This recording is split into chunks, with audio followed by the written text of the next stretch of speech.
Gara, gara, well, no, not that one. Okay, so if we wanted to thrill you with a dish, what would that dish be? Dish? Yeah, food. Your I favorite don't. food. I used to eat, but I stopped eating 5 months ago. Okay, so you just drink water. Yes, I drink water. I eat nuts. I eat banana. I eat fruits.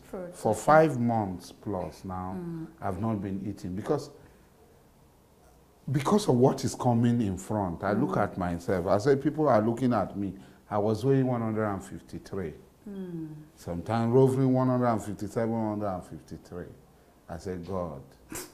So if the thing start now, people go carry me, they run, or which one? So I decided I stopped eating. But before then, beans was my best food. So let me ask you what the struggle story is for you. How did you get into the struggle? What story triggered your activism? Like I told you, I am an Amakri. Amakri brought different group of people and created the Kalawari state. And that the Kalawari state lost our sovereignty in 18-something when they were deceived to signing a treaty with Great Britain. And my grandmother believed that I was a sort of a person that can recreate and bring back, restore the glory of the Amakris. As I lived with her, she continued to put this in my head. And one incident happened. I want to say it. I had always said it this week, all my life. My uncle, my granduncle, my grandmother, younger brother, King Frederick Tom Princeville Amakri VIII, was the Amainaba of Kalawari during the Biafran War of Independence from the British contrived Nigerian state. And when the occupational Gambari Nigerian military entered Buguma, my grandmother, his daughter, Omoro, Frederick Tom Princeville, now Mrs. Mackenzie Nkotaria, and 3 of us with my grandmother went to the water side, to the waterfront at the Ogopolo, Tom Princeville compound, and we saw His Majesty sitting on a trunk with other men, and they were pleading with His Majesty to leave. And once they saw my grandmother, I was 5 years old, this was 1969, June. They turned and told my grandmother, talk to your brother, he must leave. He should not disgrace the Amakri. If the enemies catch him, they will kill him. And she told him, she commanded her younger brother, who was the king, who was our king, said, get into the boat. He was tying wrapper and a white singlet with holes. Said, get into the boat. And he got into the boat. When he was going, he beckoned to her and spoke to her in her ears. I didn't know what he told her, but she became visibly shaking. And he called me. She called me, I came. They handed over something in a white wrapper, covered in a white cloth, and gave it to me, and I carried it. I didn't know what it was. 5 years old, they were shooting everywhere, shelling. The Gambari Nigerian occupation force had entered and they were shelling. So with the shooting, we were dodging, and we carried it to my father's compound and kept it. It was much later I discovered that it was what is called the Amakri of 4, the symbol of the kingship of the Kalawari people. Years later, I came to discover. So these are the influences that brought me, and from that time, as my grandmother continued to talk to me, I came to realize that the struggle to restore the sovereignty that was stolen from us by the British is something that I must do if I must continue the legacy of my forebears. All right, we'll go on a short break now. When we come back, we'll still be speaking with the founder, Niger Delta's People's Volunteer Force, Alhaji Mujahid Asari Dokubo. Stay with us. Welcome back. We've spent the last couple of minutes getting into the world of the former president, Ijaw Youth Council, and founder, Niger Delta People's Volunteer Force, Alhaji Mujahid Dokubo Asari. Thanks for staying with us. Thank you. So let me ask you, do you sometimes feel like you've been misunderstood by the Nigerian people? I'm not concerned about what Nigerians think about me. I'm only concerned about what Ijaw people think about me. At times I feel that, what will Nigerian people think about me, those who call themselves Nigerian? They are stealing from us. What sort of robbery is more than you go to Abuja every end of the month, 36 states, plus Abuja, plus agencies, plus 700 and something local government to share the resources of Soku. Why Soku? What is more criminal than that? Why Soku remain at the backyard of the world, while Ukubie remain at the backyard of the world, while Lotugbene remain at the backyard of the world? What is more? It's like somebody coming to your house, take your pot of soup, and look at you, and share the pot of soup for different people, and then just give you one spoon of the soup that you cook, you prepared your own soup. So I don't give a damn about what Nigerians think about me. They will never think anything good about me. Now, The cause that you fight for, like you mentioned earlier, we've seen a lot of people say that they want to fight for the same cause, and we've seen a lot of kidnapping, we've seen a lot of terrible things done. Like you said, you've never done that. Do you see this cause as a selfless cause? Yes, it is selfless. At 53, I could have been anybody. My siblings, my younger sister is a member of the House of Representatives. My cousins, my younger brother is an associate professor.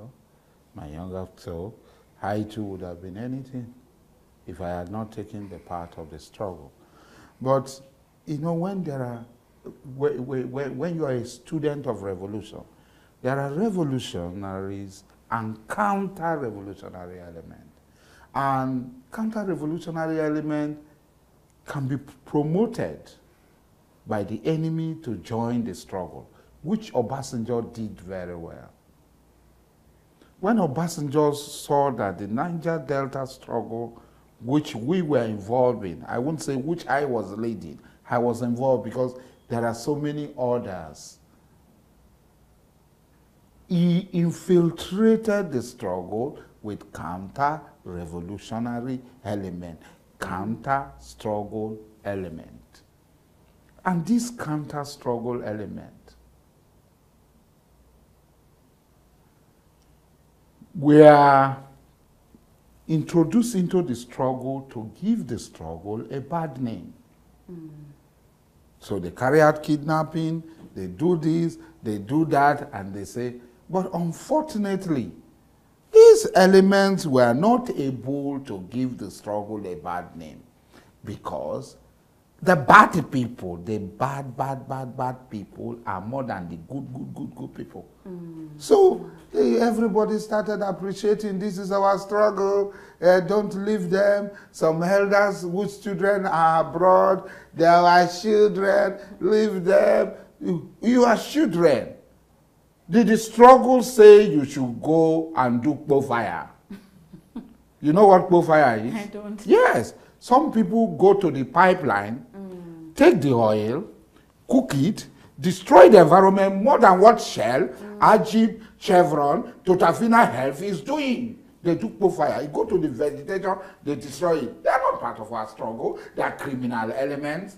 They go, They have people who steal people, who kidnap people, kill people, rape people. They are not part of our struggle because he does not hate our struggle.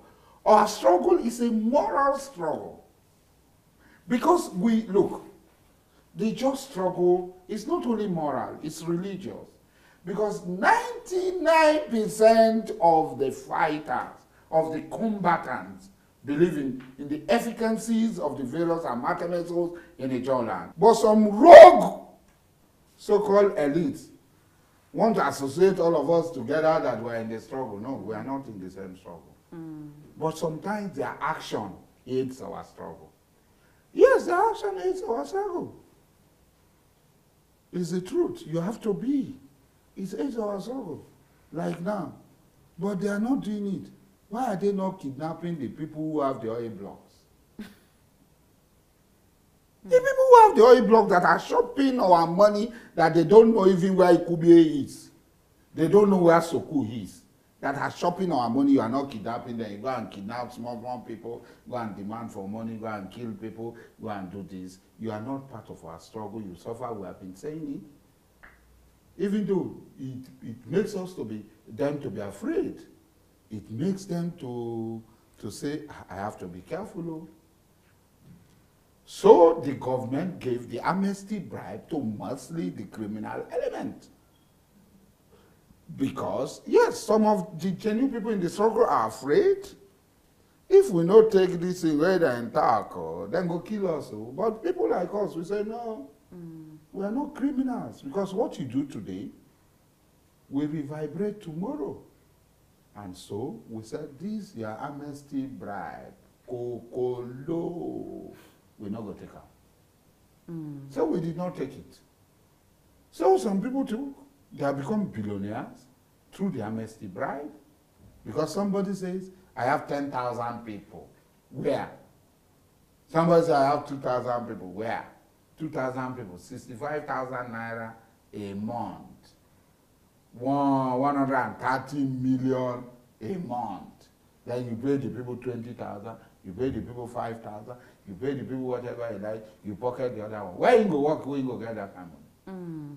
You've claimed in several quarters that you're not a Nigerian. Why is that? I am not a Nigerian. Nations are not imposed on people. People don't sit down in Berlin or anywhere and make people Nigerians. Nations are created by the will of the people. My people have never accepted Nigeria. So how can I be a Nigerian? Nobody can impose Nigeria on me.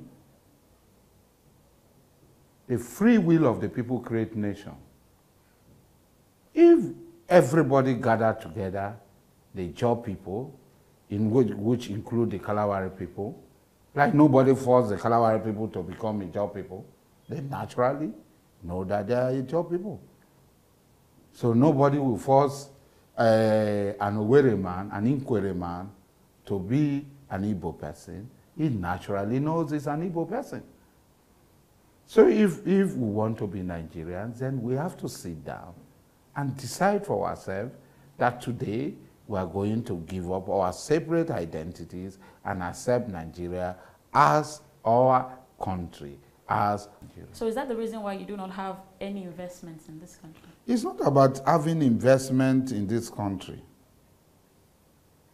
Do you invest in an enemy-occupied territory? What is the security of your investment? How many times have they gone to Proza to destroy the guest house in which Tompolo is staying? How many times have they destroyed the palace of the Agaragba of Pere of Baramatu? How did they steal the golden sword of Egbesu in Oproza? How? You cannot invest in an enemy-occupied territory. Do you not think that dialogue and restructuring can solve some of the problems that we have? 50 years after Biafra, what has been stopping the dialogue? 50 years is not enough. 50 years is not enough for dialogue. 50 years is not enough for restructuring. 50 years. I am 53 years old. So since I was 3 years old, they went to Aburi. Aburi failed. So what stopped them if they really believe that we can coexist? If they want to dialogue, let them sit with us. We say, please, oh, we don't want to live with you. Now by force, you get neighbors, say you this neighbor. I don't want to the same house with you. Even my father said, if I marry, I don't go leave my father's house.